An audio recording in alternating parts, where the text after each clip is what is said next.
Zoology 6, BC, Part 3, 6th semester, examination 2024, Zoology Code B050602T, Ecology, Ethology, Environmental Science and Wildlife. Time 2 hours, maximum marks 75. Attempt questions from all sections as per instructions.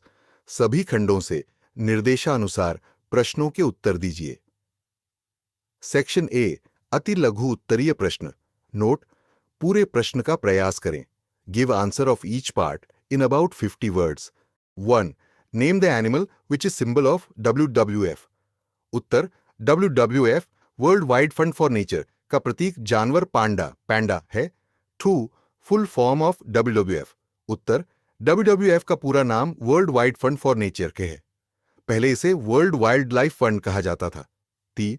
Where is Corbett National Park. उत्तर, Corbett राष्ट्रीय उद्यान उत्तराखंड राज्य में स्थित है. यह भारत का पहला राष्ट्रीय उद्यान है. 4. Where is Chilika lake located. उत्तर, चिल्का झील ओडिशा राज्य में स्थित है. यह भारत की सबसे बड़ी खारे पानी की झील है. 5. Endogenous rhythm of 24 hours is called circadian और सर्कैन्युअल. उत्तर, 24 घंटे की आंतरिक लय को सिरकेडियन रिदम कहा जाता है. यह जैविक घड़ी का हिस्सा होती है. 6. Hunger centre located in hypothalamus और स्पाइनल कॉर्ड केंद्र हाइपोथैलेमस में स्थित होता है. यह मस्तिष्क का एक हिस्सा है जो भूख और प्यास जैसी आवश्यक क्रियाओं को नियंत्रित करता है. 7. Honey bee dance meaning discovered by Leonardo da Vinci और कार्ल वन फ्रिश.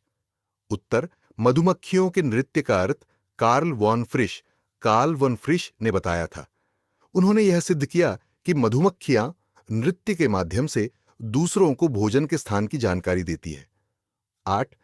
जो एक विषाक्त गैस भोपाल में 1984 में छोड़ी गई थी, सोडियम मोनोऑक्साइड या मेथिल आइसोसाइनेट त्रासदी में रिसाव हुई जहरीली गैस मेथिल आइसोसाइनेट थी. यह गैस यूनियन कार्बाइड फैक्ट्री से लीक हुई थी. 9. नाम दें जहां चेरनोबिल न्यूक्लियर डिस्टर हुआ था. उत्तर, चेरनोबिल परमाणु आपदा यूक्रेन देश में घटी थी. यह दुर्घटना 26 अप्रैल 1986 को पूर्व सोवियत संघ, अब यूक्रेन में स्थित चेरनोबिल परमाणु ऊर्जा संयंत्र में हुई थी. 10. लिखें कि कोई 2 विषाक्त भारी धातुएं हैं. उत्तर, 2 हानिकारक भारी धातुएं हैं. एक सीसा, लीड, 2 पारा, मेर्क्यूरी. ये दोनों धातुएं जैविक प्रणालियों पर विषैला प्रभाव डालती है और स्वास्थ्य के लिए खतरनाक होती है. सेक्शन B/खंड बे, शॉर्ट आंसर टाइप क्वेश्चंस, लघु उत्तरीय प्रश्न.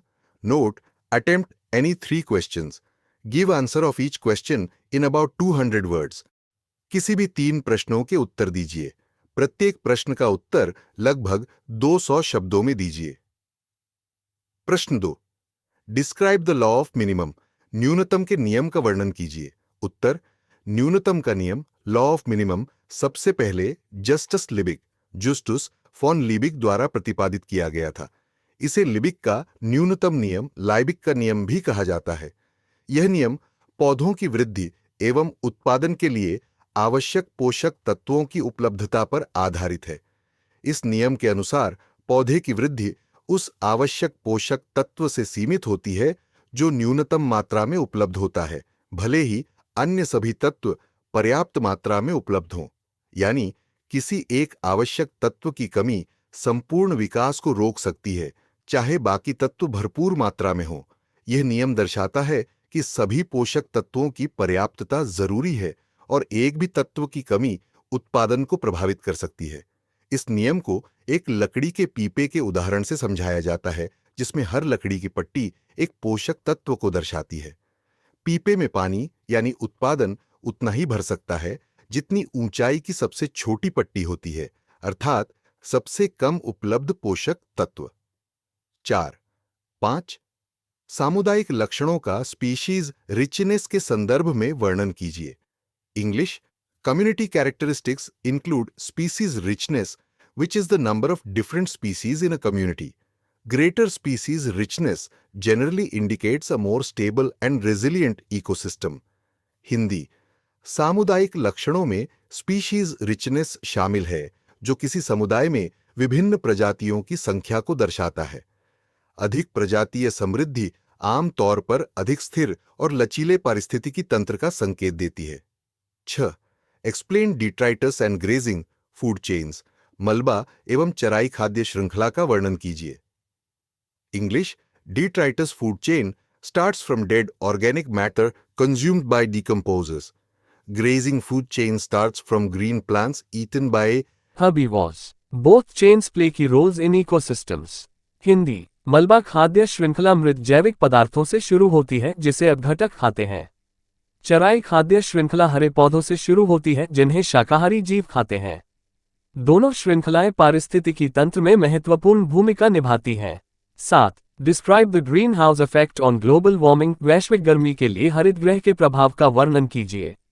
English. The greenhouse effect traps heat in the earth's atmosphere through gases like CO2 and methane, leading to global warming. It causes rising temperatures, melting glaciers and changing climates. Hindi. हरित गृह प्रभाव वायुमंडल में CO2 और methane जैसे गैसों द्वारा ऊष्मा को रोकता है, जिससे वैश्विक तापवृद्धि होती है। ये तापमान वृद्धि, ग्लेशियरों के पिघलने और जलवायु परिवर्तन का कारण बनता है। 8. Explain the recycling of plastic waste, plastic पुनर्चक्रण का वर्णन कीजिए। English. Plastic recycling involves collecting used plastic, processing it into reusable materials. It reduces pollution and conserves resources. Common methods include mechanical and chemical recycling. Hindi. Plastic पुनर्चक्रण में प्रयुक्त plastic को इकट्ठा कर उसे पुनः उपयोगी सामग्री में परिवर्तित किया जाता है। ये प्रदूषण को कम करता है और संसाधनों की बचत करता है। मुख्य विधियों में यांत्रिक और रासायनिक पुनर्चक्रण शामिल हैं। 9. Right an essay on origin और हिस्ट्री ऑफ एथोलॉजी, व्यवहार के उत्पत्ति एवं इतिहास का वर्णन कीजिए। English. Ethology is the scientific study of animal behavior. It originated in the early 20th century with scientists like Konrad Lorenz and Nico Tinbergen. Ethology emphasizes observing animals in their natural habitats to understand their instincts and social behavior. Hindi. Ethology पशु व्यवहार का वैज्ञानिक अध्ययन है। इसकी शुरुआत 20वीं सदी के प्रारंभ में कॉनराड लोरेंज और निको टिनबर्गन जैसे वैज्ञानिकों ने की थी। एथोलॉजी का मुख्य उद्देश्य पशुओं के प्राकृतिक वातावरण में उनके व्यवहार और प्रवृत्तियों का अध्ययन करना है। Section C. खंड SS long answer type questions, दीर्घ उत्तरीय प्रश्न। Note, attempt any one question, give answer of each question in about 500 words. किसी एक प्रश्न का उत्तर दीजिए। प्रत्येक प्रश्न का उत्तर लगभग 500 शब्दों में दीजिए। 1 गुणा 15 बराबर 15 प्रश्न। जनसंख्या पारिस्थितिकी, पॉपुलेशन इकोलॉजी, जैव पारिस्थितिकी की वह शाखा है जिसमें किसी विशेष क्षेत्र में निवास करने वाले जीवों की जनसंख्या, उसकी संरचना, घनत्व, वितरण और समय के साथ उसमें आने वाले परिवर्तनों का अध्ययन किया जाता है। यह अध्ययन हमें यह समझने में मदद करता है कि पर्यावरणीय कारक जनसंख्या के आकार और विकास को कैसे प्रभावित करते हैं। जनसंख्या पारिस्थितिकी में जनसंख्या की वृद्धि दर, जन्म दर, मृत्यु दर, अप्रवासन और प्रवासन जैसे पहलुओं को शामिल किया जाता है। यह समझना आवश्यक है कि एक सीमित संसाधनों वाले पर्यावरण में किसी जीव की जनसंख्या असीमित रूप से नहीं बढ़ सकती। इस कारण से जनसंख्या के आकार को नियंत्रित करने वाले घटक जैसे खाद्य की उपलब्धता, प्राकृतिक आपदाएं, शिकार, बीमारियां आदि महत्वपूर्ण भूमिका निभाते हैं। जनसंख्या पारिस्थितिकी का अध्ययन मनुष्यों के लिए भी अत्यंत महत्वपूर्ण है, क्योंकि यह जनसंख्या विस्फोट, संसाधनों का दोहन और पर्यावरणीय समस्याओं को समझने में मदद करता है। इससे नीति निर्धारण में सहायता मिलती है, जैसे जनसंख्या नियंत्रण कार्यक्रम, शहरी नियोजन, जलवायु परिवर्तन से निपटने के उपाय आदि।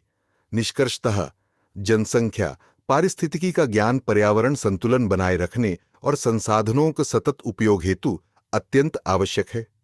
प्रश्न 11, क्या आप पारिस्थितिकी का अर्थ समझते हैं? Describe the various components of an ecosystem. पारिस्थितिकी तंत्र से आप क्या समझते हो?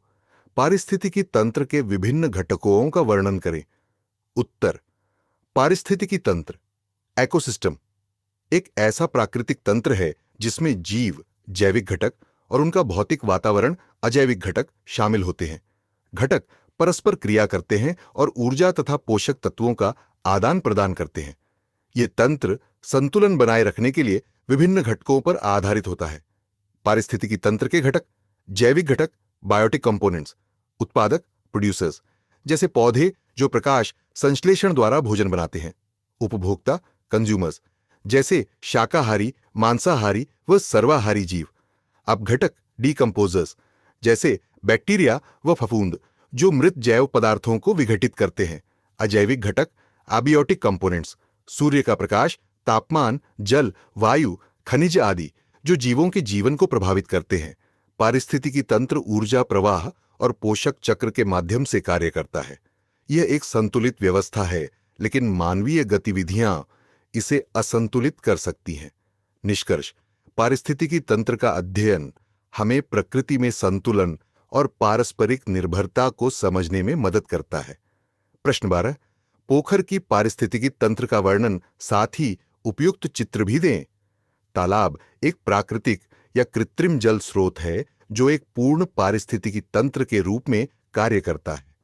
यह पारिस्थितिकी तंत्र विभिन्न प्रकार के जैविक और अजैविक घटकों से मिलकर बना होता है। तालाब के पारिस्थितिकी तंत्र के घटक, उत्पादक, जल में पाए जाने वाले शैवाल, जल पौधे जैसे हाइड्रिला, वॉलवॉक्स आदि, उपभोक्ता, कीट, मेंढक, मछलियां, जल पक्षी आदि, अपघटक, बैक्टीरिया और फफूंद जो मृत जीवों को विघटित करते हैं, अजैविक घटक, जल, सूर्य का प्रकाश, तापमान, खनिज लवण आदि। चित्र: आप चाहें तो यहां एक तालाब के पारिस्थितिकी तंत्र का चित्र बना सकते हैं जिसमें जल पौधे, मछलियां, तलछट में अपघटक आदि दिखाए गए हों। निष्कर्ष: तालाब का पारिस्थितिकी तंत्र संतुलित व आत्मनिर्भर होता है जो जलजीवों के जीवन के लिए उपयुक्त वातावरण प्रदान करता है। अगर आप चाहें तो इन उत्तरों का PDF भी बना सकता हूं। प्रश्न 13, क्या है biomedical waste? How to handle and dispose the biomedical waste? जैव चिकित्सा अपशिष्ट क्या है? जैव चिकित्सा अपशिष्ट का किस प्रकार से निपटान एवं प्रबंधन करें? उत्तर: जैव चिकित्सा अपशिष्ट, बायोमेडिकल वेस्ट, वे सभी अपशिष्ट पदार्थ होते हैं जो अस्पतालों, नर्सिंग होम, प्रयोगशालाओं, अनुसंधान केंद्रों, पशु चिकित्सा संस्थानों आदि से उत्पन्न होते हैं। इनमें उपयोग किए गए सिरिंज, सुई, पट्टियां, रक्त से सने कपड़े, अंगों के टुकड़े, दवाइयां, मानव या पशु अंग, जैविक नमूने, रासायनिक अपशिष्ट आदि शामिल होते हैं। ये अपशिष्ट रोगजनकों को फैलाने का प्रमुख स्रोत होते हैं और मानव स्वास्थ्य के लिए गंभीर खतरा पैदा कर सकते हैं। जैव चिकित्सा अपशिष्ट का प्रबंधन और निपटान, वर्गीकरण, एरस सेग्रीगेशन, अपशिष्ट को उनके प्रकार के अनुसार अलग अलग किया जाता है, जैसे संक्रामक, रासायनिक, तीक्ष्ण वस्तुएं आदि।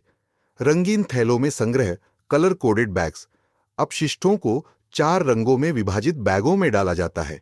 पीला बैग, मानव पशु ऊतक, शरीर के अंग, लाल बैग, प्लास्टिक सामग्री जैसे ट्यूब, दस्ताने, नीला बैग, शीशे की वस्तुएं, सफेद कंटेनर, नुकीली वस्तुएं जैसे सिरिंज, सुई, प्रारंभिक उपचार, प्री ट्रीटमेंट, रासायनिक या भौतिक तरीकों से अपशिष्ट को निष्क्रिय किया जाता है।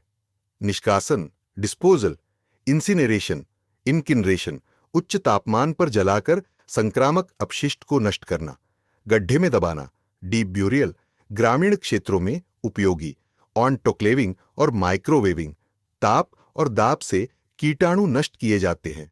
सुरक्षा एवं प्रशिक्षण, कर्मचारियों को सुरक्षा उपकरण, फीम PPE पहनने और सुरक्षित कार्य प्रणालियों का पालन करने का प्रशिक्षण।